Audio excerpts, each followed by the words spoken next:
right now on 5 on Your Side at 10. You can put away the umbrellas for a few days, but we do have some rain and thunderstorm chances in the 10-day forecast. I'll time them out. Missing letters and delayed deliveries. Tonight, a Missouri lawmaker's push to put his stamp on cleaning up a mail mess in St. Louis. Our top story, a call for consequences following pro-Palestinian protests at Washington University. What does free speech mean if free assembly isn't allowed? More fallout tonight on campus, marred in the debate over speech versus safety. I'm afraid of physical violence, especially because of what I've seen at other universities. Breaking developments tonight regarding those protests. Just hours ago, we learned WashU has placed St. Louis Board of Aldermen President Megan Green on paid administrative leave. Good evening, everyone. I'm Kelly Jackson. And I'm Mike Bush. She shared the letter she received from the university with 5 on Your Side. Green, who teaches domestic, social, and economic development, was part of Saturday's protest but was not arrested. She posted videos of the arrest on social media. The university has banned Green from campus and barred her from interacting with her students pending a review. Tonight, the chancellor of Washington University says the school will take serious action against students who violated the university's code of conduct. He also wants to press charges against the 100 pro-Palestinian protesters arrested on campus this weekend. Laura Barcheski is live on campus tonight and talk with members of the WashU Jewish community who say they feel unsafe. Mike and Kelly, Jewish students say they're having a hard time after what happened this weekend. Not only do they not feel safe, they're also angered by what some of the demonstrators did. Washington University freshman Aaron Goodman says the unrest and protests on campus were very hard to avoid and frustrating for Jewish students like himself. The past week, I've been trying to focus on exams, and I haven't been able to because of everything that's going on. I'm afraid for other people, for the other students, for my friends who are also themselves afraid. WashU sophomore Charlie Weingarten says she feels emotionally unsafe. Looking out on this sea of individuals with these keffiyehs and signs calling for the mass murder of Jews, whether or not they're aware of it, was like, there's not a word. If there was a word stronger than terrifying, I would use it. The university's chancellor called the protest anything but peaceful and penned a lengthy response, saying in part some of the protesters were behaving aggressively, swinging flagpoles and sticks. Some were attempting to break into locked buildings or to deface property. There were chants that many in our community find threatening and anti-Semitic. Campus Rabbi Jordan Gerson had some even stronger words for it. It was an anti-Israel, anti-Jewish hate rally, which called for violence against the Jewish community, with calls for intifada, which called for the destruction of the state of Israel, which used hate speech as declared by the U.S. Congress, and was in violation of campus policy. But there are other Jewish students who are a part of a group that supported the protest on Saturday. I'm a member of the Jewish Students of Palestine group. There is a number of us, and I think there's a lot of framing of Palestinian liberation versus Jewish safety. And I truly, like through my entire core, believe we can and we must have both. Penelope says she believes in the demands put forward, including a call to WashU to divest from Boeing. And I think to exclusively focus on Jewish safety through militarily arming Israel is something that fundamentally does not ring true to me. Both Gerson and Goodman say they appreciate the response from WashU officials. If WashU didn't give the response that it gave, then I would not be happy going here. But now that I see the university has taken the initiative to do the right thing, I am so much more in support of students coming here. The chancellor closed his statement with this: to those who plan to continue to come to campus with the intention of disrupting our education and research mission and violating our policies, please know we will respond proportionately each and every time. You will not do this here. Reporting live in St. Louis, Laura Barcheski, 5 on Your Side. And dozens of pro-Palestine demonstrators are planning to march on the campus of St. Louis University this week.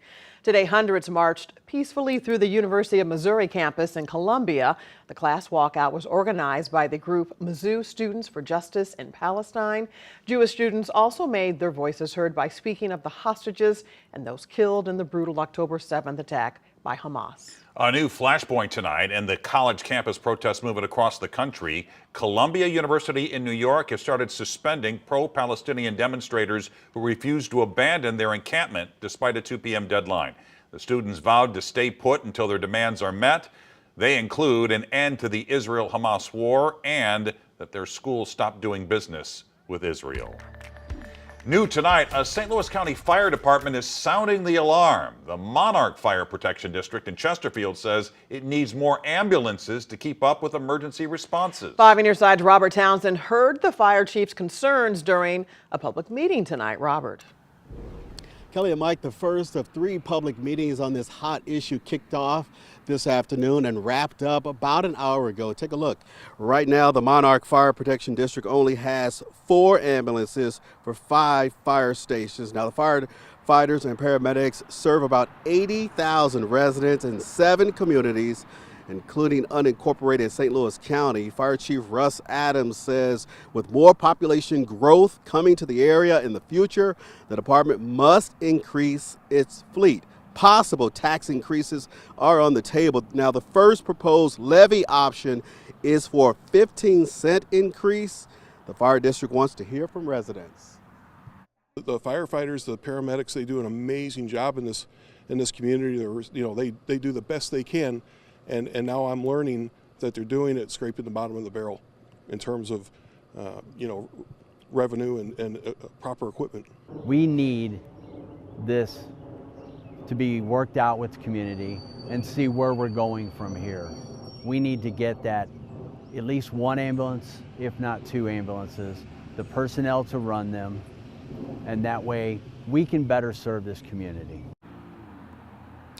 Another public meeting will be held tomorrow and again on Saturday. You can find all of those details, plus the fire department's community survey right now on our website. That's ksdk.com. Live in Chesterfield, Robert Townsend, 5 on your side. Gus's Pretzel Shop will reopen tomorrow, 3 days after a driver slammed into the South St. Louis business. The impact left a gaping hole in the corner of the building on Arsenal. The city inspector was out today and deemed it safe. No business was lost. Gus's is normally closed on Sundays and Mondays. The owner says that part of the building is used for storage and not part of its retail and production. As far as the driver, police say she ran off after the crash. Officers later found the 23-year-old woman injured and took her to the hospital tonight. She faces charges. The man accused of hitting and killing a teen near Ted Drew's will be in court next month for a plea hearing and sentencing. Jacob Adler's trial was supposed to start today. He's charged in the deadly hit-and-run crash that killed 17-year-old Matthew Nikolai outside the frozen custard stand on Chippewa in 2022.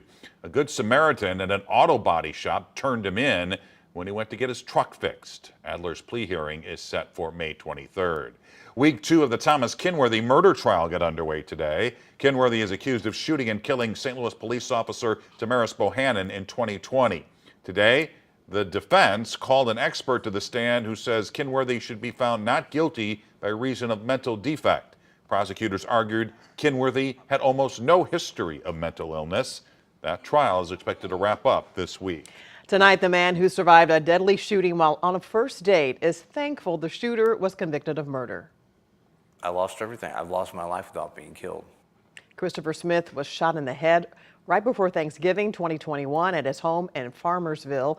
His date, Leslie Reeves, was killed. Her ex-boyfriend, Robert Tarr, was found guilty last week. Smith is working to rebuild his life and learn to walk again. My left arm still doesn't really work, but it's starting to come back a little bit. With my leg, I've got the bioness, but I work out 5 days a week and I just keep going. Don't ever give up on anything in life. Never give up. Releasing a book this fall. He is also performing with his band again. He plans to make a victim impact statement when Tarr is sentenced in July. He faces a minimum of 76 years behind bars. Tonight, more pressure for the U.S. Postal Service to step up its service and get mail delivered on time. U.S. Senator Josh Hawley now calling on the government to audit all post offices in St. Louis County, and St. Charles County. 5 on your side's Brent Solomon explains this latest request from lawmakers. Brent? Well, Mike, Kelly, I just got my hands on this letter that Senator Josh Hawley penned to the Inspector General today. He says it's time to get to the root cause of why so many people's mail is being delayed. Hawley isn't the first lawmaker calling for change. And certain things that I'm like really in a hurry to get, I know I just probably won't get it on time. Lowered expectations for some St. Louis area neighbors who cite ongoing mail delays. This woman, who lives in the city's Hyde Park area, asked not to be identified. I sometimes get it maybe once or twice a week, and it's normally in a pile. So it looks like it's been accumulating for, some time. For other neighbors, I think mostly just inconsistency, right? I don't really have an understanding of what to expect. Therefore, I don't really think I have expectations. it finds U.S. Senator Josh Hawley ringing the alarm. In this letter Monday, he writes, quote, one resident in the St. Louis area said she had not received her mail in more than 3 months, resulting in late bills and financial harm to her small business. Others described losing access to prescription medications and security checks. He's now calling on the government to audit all post offices in St. Louis County, and St. Charles County. His request comes 2 months after Congresswoman Cori Bush penned this letter to the Postmaster General, citing, quote, systematic staffing issues and calling on improved working conditions for post office workers. Whatever the fix, people just want a resolution. Seems like even stuff I'm sending local, sometimes it'll take a week to get there, sometimes it's there in 2 days. Before I was angry, now I've gotten used to it, hopeful that it's going to change and get better. Hawley is asking the Inspector General to respond to his office within 2 weeks. We reached out to the Postal Service today, a spokesperson telling us, quote, we will respond directly to the senator regarding his concern.